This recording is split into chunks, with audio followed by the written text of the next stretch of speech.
10 € offerts et votre premier dépôt doublé avec le lien en description. Les amis, bienvenue. J'espère que vous allez tous très bien. Très content de vous retrouver pour cette nouvelle vidéo.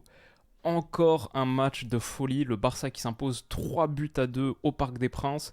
Xavi et Luis Enrique qui se quittent peut-être bons amis, mais avec un qui amène un résultat bien plus positif à Montjuïc. 3-2 pour le Barça, encore une sacrée rencontre qui finit avec 33 tentatives cumulées, 18 tirs à 15 pour le Paris Saint-Germain. On a vécu une semaine de malade. 3-2 pour le Barça, 2 partout entre Arsenal et le Bayern, 3 partout entre le Real et City et 2-1 pour l'Atlético Madrid. J'ai pu voir la toute fin de match. J'ai l'image ici. J'ai vu la dernière minute de temps additionnel et on analysera le match demain sur la chaîne. Pas uniquement basé sur le visionnage de cette minute-là. On va regarder ça en entier demain matin. Dortmund a été à une tête de Julian Brandt qui heurte la barre transversale à la 90 plus 5, 20 secondes au-delà du temps imparti d'égaliser. Encore un autre très gros match de Champions. Semaine de malade, maintenant ça va être long. Ouais. Jusqu'à mardi, ça va être un petit peu long. Mais bon, on va tenir. On va parler sans doute un petit peu d'Europa League. Il y a quelques rencontres sympas ce week-end. Mais ouais, c'était vraiment une belle semaine. Moins belle donc pour le Paris Saint-Germain qui s'incline. Je crois qu'on n'a pas encore les cotes officielles, donc je ne peux pas dire à quel point le Barça est passé favori. Elles ne sont pas encore dispo. Mais si je regarde les cotes du vainqueur de la Champions League, le PSG est désormais la deuxième équipe la moins propice, probable, juste derrière, enfin quand même assez, un peu loin devant quand même, mais derrière le Borussia Dortmund. Donc ça présage pas grand-chose de bon. Pour le PSG, la cote de la victoire du Barça est à 8, le PSG à 16, donc on peut imaginer qu'ils sont passés favoris pour la qualif sur un truc, je pense, au moins 2 fois plus favori que le PSG. Ouais, une victoire à l'extérieur en Ligue des Champions, il n'y a plus la règle des buts à l'extérieur, mais ça permet d'acquérir un avantage relativement significatif. Kylian Mbappé, invisible sur ce match, sa première rencontre de Champions League 2023-2024 au Parc des Princes sans marquer. Il en avait planté 3 contre la Real Sociedad sur les 2 matchs, mais un au Parc des Princes, un contre Dortmund, un contre Milan, un contre Newcastle. 7 fois, non. Et pour que le Paris Saint-Germain se qualifie et voit son parcours se poursuivre, accède au dernier carré de la Champions, il faudra sans doute montrer bien autre chose au retour pour lui. Sur la performance collective, c'est très dur à dire. Honnêtement, c'est encore un de ces matchs comme le Real City. J'ai l'impression qu'il y a 8 rencontres en une. Donc, dur de poser exactement la sentence là tout de suite. Mais le premier truc que je dirais, c'est le PSG très fort sur ses temps forts, très faible sur ses temps faibles et très vulnérable défensivement. Je pense, ça c'est une première base de réflexion. Il y a eu une entame de match sympa, 15 minutes vraiment pas mal. Le début de seconde période est excellent avec l'entrée de Barcola. Mais par contre, il y a des inattentions et des erreurs, des carences défensives qui sont impardonnables à ce stade de la compétition et qui permettent au Barça de se procurer pas mal d'occasions. Le Barça qui n'a pas forcément eu besoin de ça d'ailleurs pour générer des occasions. Ils ont fait un très gros match et on va parler de tout ce qu'ils ont bien réussi. Il y a des choses à dire. C'était une grande soirée, on l'attendait depuis un moment. Le Parc des Princes, pour le coup, a répondu présent. C'était une sacrée ambiance dès le début, mais jusqu'à la fin. Pour le PSG qui s'alignait, qui se présentait donc, le PSG de Luis Enrique, sur un module un petit peu particulier, sans vrai attaquant. Ça ressemblait un peu à du 4-2-2-2, avec en réalité plutôt un carré de l'entrejeu. Kang In-lee qui était assez haut aux côtés de Marco Asensio, mais un peu en décrochage, et Ousmane Dembélé et Kylian Mbappé, très longue ligne. Pas beaucoup trouvé sur cette première mi-temps. Beraldo, Lucas Hernandez, Marquinhos et Nuno Mendes, donc la ligne de 4. Ça, c'était pour le Paris Saint-Germain. Côté barcelonais, Frenkie de Jong, finalement, réussissait à faire son retour. Pas de Christensen titulaire, donc. Sergi Roberto aligné également et Gundogan. Donc pas de Fermin Lopez, pas de Pedri, même si tous ces gars-là, Christensen, Fermin et Pedri, sont entrés en cours de jeu. Avec Christensen buteur, Pedri passeur décisif, les entrants de Xavi qui ont vraiment fait la différence. Mais donc ça, c'était l'équipe alignée par Xavi, avec notamment un énorme match, le top, Robert Lewandowski, qui a été absolument immense et qui a fait très mal dans son duel avec Beraldo. Beraldo, sans doute un des flops, il l'a totalement dominé. Je pense qu'on doit voir le nombre de ballons aériens, de duels aériens remportés par Lewandowski. Après la première mi-temps, c'était 3, 4 au total, 9 disputés. Mais ouais, il a été immense dans les airs. Je pense qu'il doit être, il est le premier joueur avec le plus de duels aériens remportés. Là, il la touche pas, mais son intervention permet à Rafinha d'être très très dangereux dans la profondeur. Lucas Hernandez le couvrait et Gigio Donnarumma doit sortir à la rescousse pour empêcher le Barça de prendre l'avantage au bout de 5 minutes de jeu. Lewandowski il a fait extrêmement mal à Beraldo. Sur le jeu en déviation, en tant que 9 pivot, point de fixation ou point d'appui surtout, pour permettre au Barça de sauter le milieu de terrain, il était absolument vital et il a fait une sacrée performance. Là encore une fois, Iba Beraldo, ça permet au Barça d'aller attaquer dans le grand espace avec Rafinha qui a été aussi menaçant dans la profondeur, plus menaçant dans la profondeur que ce que j'imaginais de Rafinha, qui pour moi ses qualités principales. Quoique en vrai c'est un petit peu la qualité d'appel. Je l'imaginais peut-être un poil moins véloce que ce qu'il a montré. Peut-être la ligne défensive du Paris Saint-Germain un petit peu exposée sur la vitesse, à part Nuno Mendes. Mais quand c'était pas dans la zone de Nuno Mendes, Beraldo, Marquinhos, Hernandez, ça peut être un poil lent. Donc Rafinha a semblé peut-être encore plus rapide que d'habitude. Peut-être c'est une meilleure manière de le dire. Et après, sinon, on connaît sa qualité par exemple de sniper extérieur de surface. Il a eu une très très grosse occasion, une belle frappe sur cette première mi-temps. Mais voilà, après 15 minutes un petit peu difficiles pour le Paris Saint-Germain, qui sont, je vais dire, les 15 minutes normales peut-être d'une équipe qui se déplace dans un quart de finale de Champions.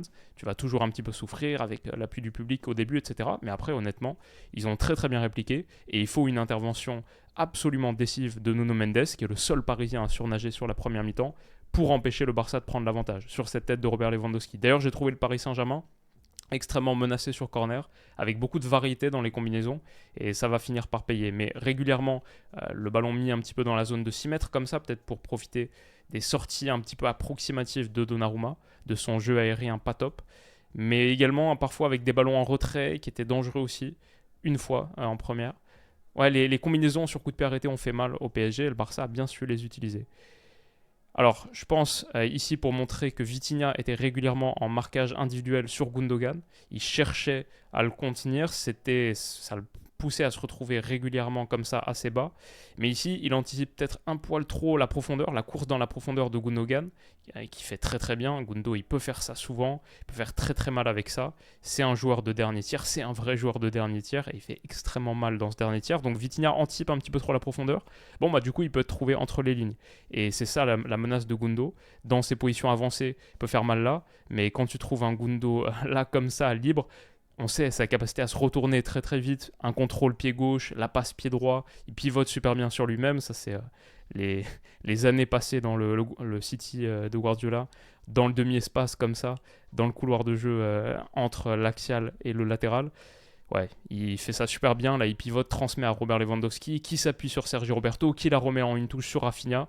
Très très belle séquence, et c'est ça qui conduit à la frappe extérieure de surface de Rafinha. Honnêtement, le Barça arrive techniquement prêt pour ce match. Techniquement prêt pour un quart de finale aller de Champions. Et à l'inverse de ce que propose Paris sur sa moitié de terrain, sur la sortie de balle, où on voit un Beraldo par exemple très très fébrile, Gigio Donnarumma pas top non plus balle au pied, et dans l'ensemble, il y a beaucoup moins de qualité technique et de justesse technique. Aussi peut-être la force du Barça, c'est qu'avec Robert Lewandowski en point d'appui, ils n'ont pas eu trop besoin de prendre des risques sur la phase de relance. On voit pourtant le PSG de Luis Enrique qui a pour ambition d'être très agressif, d'être sur les porteurs, de gêner la sortie de balle. On voit, c'est du marquage individuel dans la moitié de terrain adverse. Bon, Guardiola apparemment n'aime pas dire marquage individuel quand le gardien est laissé libre. Je ne sais plus qui disait ça l'autre jour, Foden je crois dans une interview. Mais bon, pour moi ça c'est marquage individuel. C'est pas un problème, parce que derrière ça peut allonger, et trouver Lewandowski ici, qui se détache de Beraldo. Beraldo ici c'est plus Beraldo, là, maintenant c'est Lucas Hernandez, mais les deux ont été pris, surtout Beraldo, mais aussi Hernandez, savent pas forcément s'ils doivent lui coller au basque et risquer le jeu en déviation ou simplement le fait qu'il te domine physiquement, ou être un petit peu en décrochage, mais du coup être en retard, permettre à Lewandowski dans un fauteuil de réussir du jeu en déviation comme ici, à destination de Lamine Yamal. Ça a été très dangereux, et ça a été d'autant plus dangereux que le Barça a des vrais bons relanceurs longs. Ter Stegen, on a vu la passe d'Araujo tout à l'heure, mais Koubarsi aussi. Koubarsi, il a une très très bonne qualité de pied, et trouver ce genre de passe là, passe de 35 mètres, 35 mètres à peu près, qui battent 1, 2, 3, 4, 5, 6 Parisiens dans un couloir assez serré, mettre la vélocité sur cette passe pour que Lewandowski soit touché là, distancé par rapport à Beraldo qui doit essayer de le serrer, se retourner sur son pied droit et aller accélérer, transmettre comme ça à Lamine Yamal. Ouais, ça c'est... Quand tu permets ça, c'est un problème. Et d'ailleurs, je dois dire, Robert Lewandowski, des joueurs que j'ai vus en direct au stade, en vrai, c'était quand j'avais eu la chance de commenter Barça United l'année dernière au Camp Nou, c'est, je pense, de tous les joueurs que j'ai vus, celui qui m'a le plus impressionné physiquement. Je me souviens, peut-être c'est juste contexte de match, mais je me souvenais d'une prise de balle au milieu de terrain, ça devait faire 5 minutes que le match avait commencé, et donc ça m'a particulièrement marqué. Prise de balle au milieu, il avait résisté à son vis-à-vis, un petit peu comme ça, en pivotant, impossible de lui la prendre. Et je sais pas, les longues foulées, la tonicité du haut du corps, la musculature, l'ensemble, ça m'avait fait, ouais, visuellement, ça m'avait vraiment marqué. Bon, j'ai vu des beaux joueurs au stade. J'ai vu Cristiano Ronaldo à l'époque sur un OL Real Madrid d'il y a quelques années maintenant. Mais j'étais moins bien placé et je regardais moins précisément ça. Mais là, ce Lewandowski de l'époque, ça m'avait impressionné. Et même si sa saison, bon, récemment, ça va un peu mieux, ouais, dans l'ensemble, c'est pas mauvais, les stats sont quand même là, etc. Mais évidemment, c'est pas le Lewandowski d'antan, c'est pas forcément toujours le Lewandowski du Bayern, même si les stats sont loin d'être déshonorantes. Bah là, par contre, il a fait un top match. Là, il a été au niveau quart de finale de Champions. Et ouais, sa transmission sur Lamine Yamal, qui sort un délice de ballon, tout ça, si vous n'avez pas capté, c'est l'action du premier but. C'est l'ouverture du score du Barça au bout de 37 minutes de jeu. Superbe ballon extérieur de pied comme ça, très instinctif de Lamine Yamal, qui m'a fait penser à celui qu'il a mis avec l'Espagne contre le Brésil. C'était sur la dernière trêve internationale, si vous en souvenez, j'en avais parlé un petit peu en vidéo. Yamal versus Hendrick, etc. au Santiago Bernabéu. Il avait mis ce petit ballon là depuis le couloir pour Carvajal et ça avait fait un penalty, parce que Carvajal se fait faucher derrière par Beraldo, non? Il me semble, hein. À vérifier, mais je crois que peut-être pas, mais à vérifier. En tout cas, super petit ballon comme ça, avec cette surface de pied, exactement ce qu'il fait là, à destination de Robert Lewandowski. La beauté de ce geste, c'est que Lewandowski est là entre 3 Parisiens, les 3 sont battus par la passe. Les 2 centraux et Donnarumma, qui ne peut pas intervenir proprement et qui est obligé de la dégager, la repousser dans les pieds de Rafinha, qui dans le but vide, se fait pas prier, ouvre le score. Buteur contre Las Palmas ce week-end, il y a 10 jours, pardon, parce que le Barça n'a pas joué ce week-end, c'était la finale de Coupe du Roi, mais buteur contre Las Palmas au dernier match du Barça. Rafinha récidive, et le déplacement initial de Robert Lewandowski, la passe avant ça de Koubarsi, le geste de Yamal là, c'est 3 actions de haut niveau qui permettent au Barça d'ouvrir le score et de mettre un petit peu le Paris Saint-Germain la tête sous l'eau. Honnêtement, le Barça l'emporte 3-2, peut quasiment avoir des regrets sur ce match parce que sur la fin de première période, ils ont beaucoup d'occasions, d'actions de situation qui jouent pas très bien, qu'ils auraient pu beaucoup mieux finir. Mais voilà, on le voit encore une fois ici. Voilà, c'est de l'indive. Tout le monde est prêt, lui, il est prêt à sortir. Ici, il y a juste un problème, plutôt ici, c'est que Ter Stegen, sans doute, peut aller chercher Robert Lewandowski, hop, sa déviation, trouve Yamal, et ouais, si tu as un axe aussi facile, aussi simple que celui-ci, c'est clair que c'est un problème. Et le Paris Saint-Germain de Luis Enrique a jamais vraiment réussi à solutionner ça. Il y a eu des moments où ils ont plus eu le ballon, ils ont moins eu à subir, mais ils n'ont pas vraiment réussi à corriger ce problème. Le souci aussi, c'est que Dembélé, dans ces moments de décrochage, sa première mi-temps a été catastrophique, très mauvaise. Un petit peu comme ce qu'on avait vu, les mauvaises parties de ce jeu en décrochage numéro 10. On avait parlé du fait que ça pouvait être une des clés du match, clé tactique. On avait débriefé aussi dans le match PSG-OM qu'il y avait des moments où ça passait et c'était formidable, et qu'il y avait des moments où ça passait pas et ça faisait des pertes de balles extrêmement dangereuses. Et ici, il la tient un petit peu trop longtemps, la prise à 2 est fatale, et le Barça a réussi à bien, je trouve, repérer les situations où la pression pouvait être dangereuse, pouvait faire mal. Récupération haute, et là, Paris est très vulnérable à la perte. Lewandowski qui écarte, Yamal, encore une situation dangereuse, mais que le Barça joue pas très très bien sur cette fin de première période. C'est ça que je voulais mettre en lumière. Yamal là, il doit la mettre absolument, absolument à Gundogan, c'est l'évidence. En plus, il peut utiliser sa surface de pied préférée, le petit externe pied gauche là, s'il le dose bien. C'est Gundo qui arrive lancé dans les 11 mètres et qui peut finir pied droit lifté, un petit peu comme il fait. Donc le Barça peut s'en vouloir de ne pas avoir très très bien fini ses occasions, comme celle-ci aussi, dans le temps additionnel de la première. Rafinha sur un ballon long qui bat Lucas Hernandez à la course. Paris a été assez vulnérable dans la profondeur. En début de match, je me dis, Paris peut-être peut presser fort, presser dur, parce qu'en vrai, c'est quoi la menace dans la profondeur du Barça? Mais honnêtement, Rafinha a montré, c'est pas le joueur le plus rapide de l'univers, mais en vrai, suffisamment de vitesse pour faire mal à une ligne extrêmement haute de Lucas Hernandez, Beraldo, qui sont pas assez rapides, Marquinhos aussi, qui sont pas assez rapides. Et Rafinha bat son vis-à-vis, mais ici, je pense qu'il faut jouer sur Lewandowski. C'est plus facile à dire qu'à faire, mais Yamal est trop loin. S'il est ici, ok, mais là, il est trop loin pour que ça, ce soit la solution pertinente. Je pense que tu as envie de servir Lewandowski, et puis derrière, il peut y avoir encore de la combinaison avec Yamal. Mais il le sert, et ensuite Yamal, je pense, en une touche, il doit la mettre pied droit encore à Lewandowski. Il y a encore une ligne de passe à trouver, mais il va se la remettre sur son pied gauche, la tenter. Il a sorti un superbe ballon brossé externe pied gauche dont on a discuté, mais sinon sur les choix un petit peu individualistes, Lamine Yamal, peut-être voulait un petit peu trop réaliser la prophétie qu'il avait annoncée de lui buteur au Parc des Princes. Des choix un poil égoïstes. Entre ça, ce qu'on a montré tout à l'heure avec Gundo, je pense qu'il peut un petit peu mieux faire dans la sélection des choix, notamment sur cette première période. Mais bon, le Barça rentre au vestiaire 1-0. Luis Enrique décide de faire entrer Bradley Barcola, et ça a été assez bien inspiré parce que Marco Asensio, on va être honnête, on l'a pas vu du match. On l'a pas vu de la mi-temps, 45 minutes totalement invisible. Je pense peut-être, comme c'était, on disait, Zahir Emery, il a choisi Kang In-lee, peut-être Gonzalo Ramos, qui sortait de matchs intéressants. Non, il a pris Asensio. Ça ressemblait au choix de Luis Enrique de se dire on privilégie plutôt la qualité technique et l'espagnolité, entre guillemets, pour affronter le Barça. Peut-être qu'on va avoir besoin de faire jeu égal techniquement, donc Kang In-lee, ex-Liga, super soyeux, de la qualité balle au pied, perd pas trop de ballons. Asensio, un petit peu pareil, en plus lui, l'ex-Real Madrid. Peut-être que c'est le match pour lui, entre guillemets. Ce choix pas très très payant. Et j'ai trouvé qu'avec les entrées de Bradley et de Warren, le PSG a été beaucoup beaucoup plus menaçant, tranchant. Et peut-être qu'il fallait répondre à cette qualité technique barcelonaise davantage par le volume athlétique et le volume de course que sont capables de générer Warren Zahir Emery et Bradley Barcola. La percée de Nuno Mendes, qui pour le coup rien à dire, a été excellent sur des deux côtés du terrain, de bout en bout, à part peut-être une action dont on va reparler.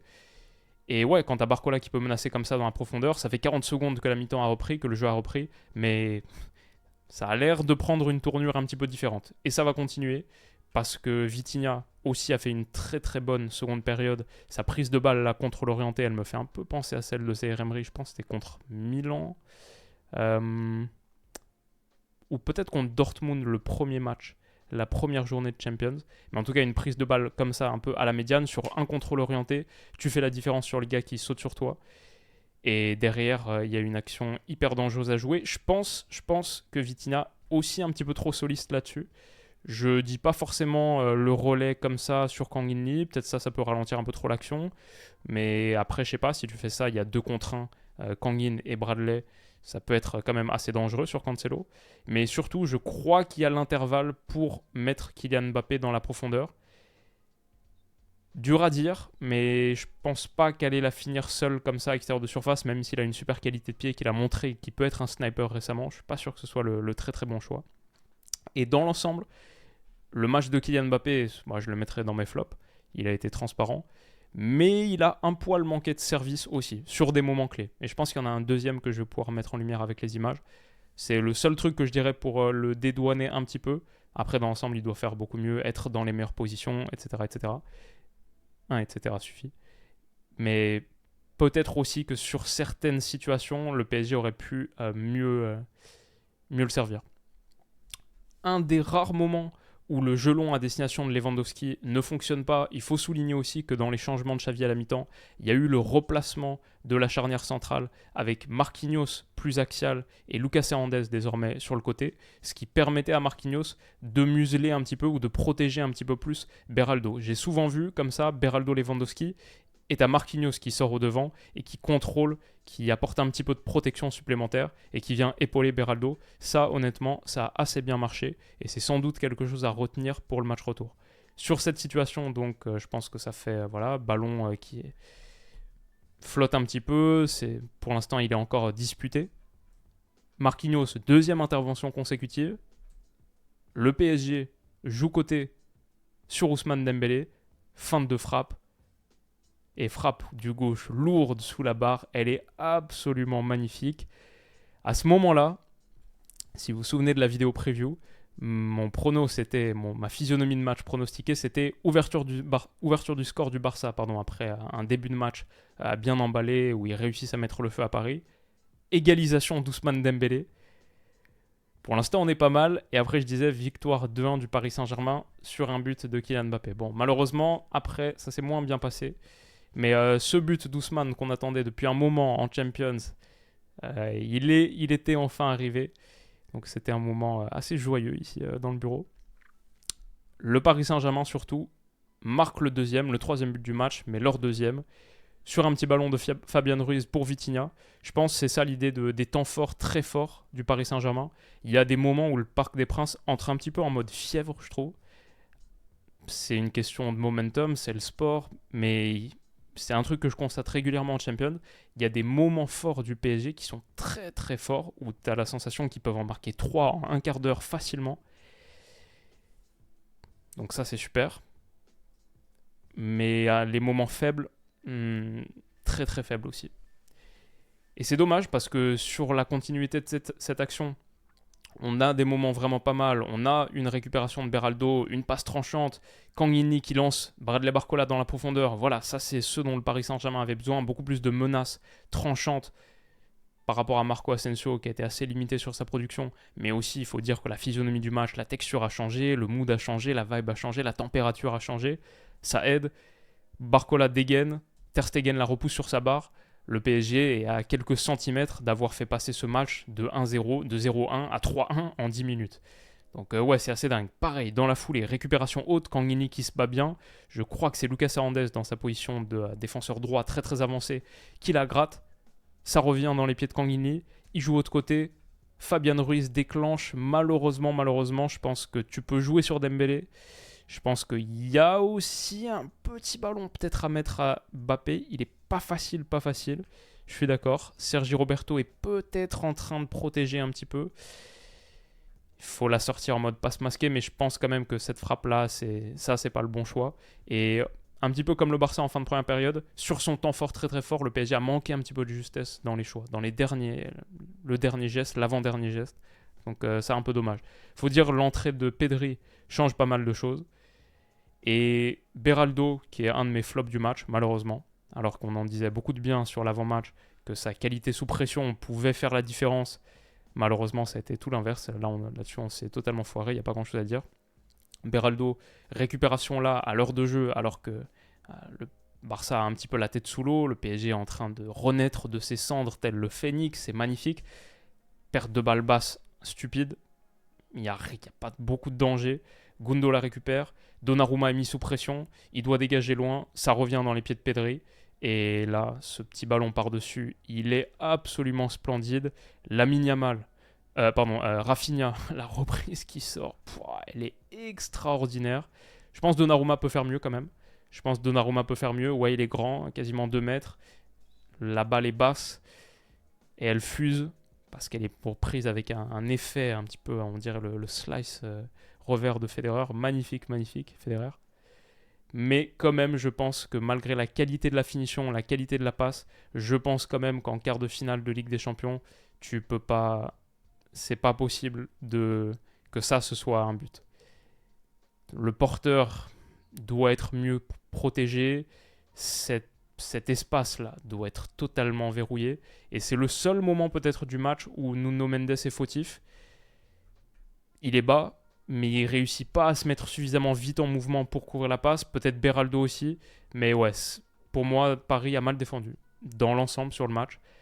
C'est aussi le cas sur le premier but, hein, sur cette passe de Yamal. Tout le monde est pris à revers. Paris a mal défendu son dernier tiers et dans l'ensemble, Paris défend pas très bien. Et je pense que c'est ça, plus que toute autre chose, qui peut leur coûter la qualif. Plus que le potentiel manque de créativité parfois, plus que l'attitude comme c'était les saisons dernières, notamment sur le jeu sans ballon, le manque de pression, etc. La défense du dernier tiers, la protection du dernier tiers, pour moi, est pas suffisamment bonne pour, à ce stade, espérer beaucoup plus. Et ça, c'est un problème. Après, le geste est sublime. La finition est magnifique, doublé pour Rafinha donc. Un truc qui m'a bien plu sur les entrants, Xavi a fait de bons entrants avec Christensen, avec Pedri. Ça a été pas mal du tout. Mais Luis Enrique avec Zaïre Emery et Barcola, les deux, et je pense que j'en parlerai un petit peu plus dans le prono de Barça-PSG dimanche, quand on fera un peu la preview du match, de ce que Paris doit faire. Les deux se trouvent très très bien, extrêmement complices, et les deux ensemble, ça a vraiment vraiment bien fonctionné. Ça a permis à Paris d'être beaucoup plus tranchant, dynamique sur ce côté droit, avec en plus Vitinha. Il y avait du jeu en triangle, c'était super intéressant. Zaïre Emery, je trouve qu'il a fait vraiment une bonne entrée, à l'inverse de ses derniers matchs où c'était un peu compliqué. Honnêtement, là, il n'y a pas grand-chose à dire. Et sur ce ballon par-dessus de Vitinha, Barcola a l'occasion, malheureusement, pour toutes ses qualités, et moi je l'adore en tant que Lyonnais, évidemment je le trouvais exceptionnel, et c'est un gars en lequel je crois et pour lequel je milite depuis longtemps, mais il manque encore la qualité à la finition pour Barcola, et là, c'est trop timide. Clairement, c'est trop timide. C'est l'agneau. Et le contrôle est pas bon. Derrière, il prend un petit peu trop de temps parce qu'il veut se la mettre parfaitement, la frapper un petit peu molle. Bon retour d'Araujo, il n'y a pas grand-chose à dire. Mais Barcola doit faire beaucoup mieux sur cette situation. Et c'est dommage parce que le mouvement à la base est excellent. Et a réussi à prendre à revers la ligne un petit peu haute du Barça, un petit peu désorganisée. Koubarsi est battu. Bon retour d'Araujo. Mais ouais, Barcola doit faire mieux là-dessus. C'est dommage parce que Vitinha, honnêtement, a fait une bonne seconde mi-temps. Et là, un petit peu plus sur le côté gauche, il transmet un très très bon ballon à Ousmane Dembélé, qui va toucher le montant. Le PSG a eu les occasions pour revenir à 3-2. Alors peut-être qu'il est hors jeu, si je regarde au moment du départ du ballon, pas sûr, hein. En vrai, pas sûr quand on voit le... Peut-être pas. Ça se joue à quelques centimètres, on n'a pas eu de ralenti. Peut-être pas. Mais donc voilà, le PSG a eu des occasions. Le PSG a eu des grosses occasions, notamment en seconde période, notamment à 2-1, à 2-2.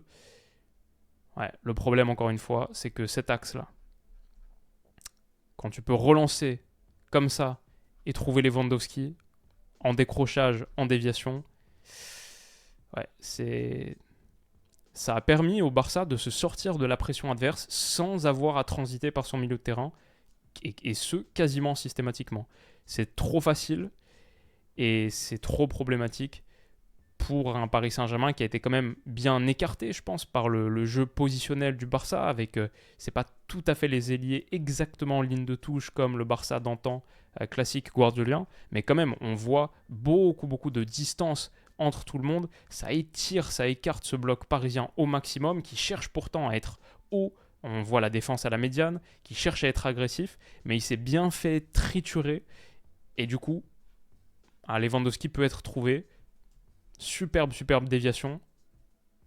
Le centre de Joao Félix aussi, qui est entré en cours de match, est magnifique, en une touche, et il faut un retour décisif de Nuno Mendes pour empêcher Rafinha d'aller marquer un triplé. Il me semble que c'est Rafinha au bout de l'action, d'aller marquer un triplé. Donc c'est peut-être Ferran Torres qui est entré en cours de jeu. Mais ouais, ça tu peux pas être vulnérable à ce point-là. Surtout que sur le corner qui suit, c'est très très mal défendu, comme les coups de pied arrêtés depuis le début du match. Que ce soit par Donnarumma, que ce soit par Marquinhos aussi, qui est assez facilement battu là, qui saute, qui essaye d'intervenir au premier poteau, il se fait totalement avoir. Tout le monde est un petit peu fautif, et ça fait 3-2 pour le Barça. Mbappé, on l'a quasiment pas vu à l'image de cette action, honnêtement, par Koundé, par Ronald Araujo, là c'est Ferran Torres qui revient un petit peu défendre. Il a été, invisible. Et sur la dernière action du match, il doit faire beaucoup mieux. Je pense pas mal de frustration pour Mbappé. C'est un des seuls moments où Beraldo gagne un duel aérien sur Robert Lewandowski, gagne un duel. Déviation de Gonzalo Ramos, Dembélé joue autre côté. Ah, là, Mbappé, il doit servir Barcola. C'est du 2 contre 1 là. Koundé est seul. Tu la transmets là. Il peut y avoir plein de choses derrière. Il peut y avoir Barcola, un petit peu comme contre la Real Sociedad, qui va finir seul. Ça peut être un centre en retrait. Il y a Gonzalo Ramos, il y a Mbappé aussi, qui peut, je sais pas, faire mine de plongée, puis revenir pour être servi, comme il aime bien le faire aussi. Et il décide d'aller frapper comme ça. Honnêtement, encore là, la passe, elle est jouable. Et il décide d'aller frapper à 23-24 mètres comme ça, dans une position un petit peu... Bon, il est plein axe, mais Araujo revient bien, elle est déviée. Et le PSG ne réussit pas à marquer le 6e but de ce match, réussit pas à faire une Real Madrid contre Manchester City hier, une Fede Valverde. On a eu un sacré match, pas grand chose à dire. On a fait une trentaine de minutes de vidéo. J'espère que c'était pas trop long. Mais ouais, j'ai pris du plaisir devant cette partie. Je pense que ça va être difficile pour le match retour pour le PSG. Je sais pas encore ce que j'en pense totalement. On fera la vidéo preview dimanche. Est-ce que les bookmakers ont eu le temps de déterminer leurs favoris? La victoire du PSG à 2,85, Barça à 2,20. La qualif du PSG, on l'a pas encore. Mais ça doit être pas loin du truc le plus improbable. Dortmund, on l'a pas encore non plus. Même si leur victoire est mieux cotée que celle, enfin ils sont avantagés par rapport à l'Atleti. Et Dortmund peut le faire, hein. Franchement, au Signal Iduna Park, un défi d'un but, Dortmund peut le faire. Le Real Madrid, leur qualif est à 3,05. C'était 3, maintenant c'est 3,05. Donc ouais, eux, je pense que le Real du côté de City, c'est les moins favoris, entre guillemets. Ceux qui sont le plus dans la difficulté. Bayern Arsenal 1,84, totalement à égalité. Barça PSG, il faudra attendre demain. Mais si je me dis qu'une victoire du PSG c'est 2,85, en vrai ça doit être pire que le Real forcément. Parce que le PSG, même en gagnant, peut ne pas se qualifier. Si c'est victoire d'un but et que derrière ça va au tir au but, ça peut ne pas être suffisant. Donc j'imagine la qualif du PSG, elle sera aux alentours de, je sais pas, 3,50, un truc comme ça peut-être, entre 3,30, 3,50. Ouais, ça va être compliqué. Ils sont pas en bonne posture. Ça va être très long jusqu'à mardi. Heureusement, on a un petit peu d'Europa League demain. Mais ouais, dans l'ensemble, belle première semaine. Et donc, rendez-vous dans quelques heures, je pense, pour débriefer Atlético Madrid-Dortmund. On a aussi un petit sujet avec Stan qui arrive dans quelques jours. Comme vous le savez, c'est une vidéo par jour quasiment jusqu'à la fin de l'Euro. On est embarqué dans un sacré programme pour les 3 prochains mois. Donc ouais, j'espère que vous êtes prêts. Prenez soin de vous les amis, passez une excellente journée je pense pour la plupart. Il y a des valeureux qui sont là dès minuit. Mais pour la plupart, passez une très bonne journée, que vous soyez dans les transports, au bureau, en cours, peu importe. Merci pour votre soutien en vidéo ou en podcast. Merci pour votre force. On se dit à très vite. Prenez soin de vous. Bisous.